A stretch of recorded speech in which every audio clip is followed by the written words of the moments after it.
Regarding the Perigo contract and Department of Development, when did you find out about the problems with the Perigo contract?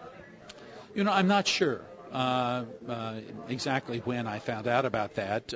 Rather recently, certainly. And my response was, how did this happen? Why did it happen?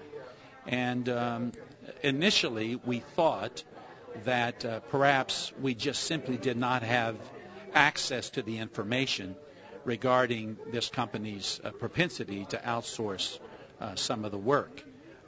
We later found out, as a result of looking at the data, the emails, that this information, in fact, was brought to the attention of individuals within the Department of Development, and it was at that point that I, in consultation with our director of the Department of Development, felt that this person had to go, that this was an oversight or an indication of lack of seriousness in carrying out what is, in fact, the requirements that we have in place to keep this from happening.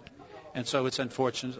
I'm sorry it happened. It should not have happened, certainly. But we took action, I think, that has held those responsible for not being more careful in carrying out what is already a part of our requirements. Now, we've strengthened those with the executive order, but this should not have happened even prior to any executive order being signed. The reason I ask you that is because, as you mentioned, the emails we just found out about. Prior to that, we had known through Lisa Pat McDaniel in the department that the entire department had learned of this in late March. The executive order you just referenced was issued last week. There's a gap there between March and last week. That's why I asked when you found out about it and when you decided to take action. Yes, and I'm not sure. A lot of information comes into me, and I'm not sure exactly when I found out about it. When I initially found out about it, though, it was I was told toward the end of a contract period, and so I don't know exactly when it initially became available within the department, but by the time I found out about it, it apparently a lot of time had expired.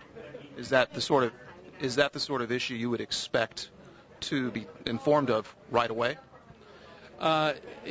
Yes, especially if it was the result of a violation of existing rules and regulation. And that's the part of this that I find most troubling. If the rules had not already been in place, it would not have been as nearly as troubling to me as knowing that there were rules in place that were not observed and followed. And that's when I think it was most appropriate for me to have been brought into the loop, because it involved a decision as to whether or not personnel would be held accountable and what that accountability would entail. Will the state try to recoup that money from Perigo?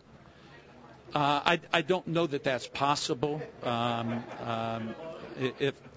look at that, but I doubt if that's possible, because I don't know that they violated any law or any regulation. I think the violation or the lack of observing the law occurred within the department.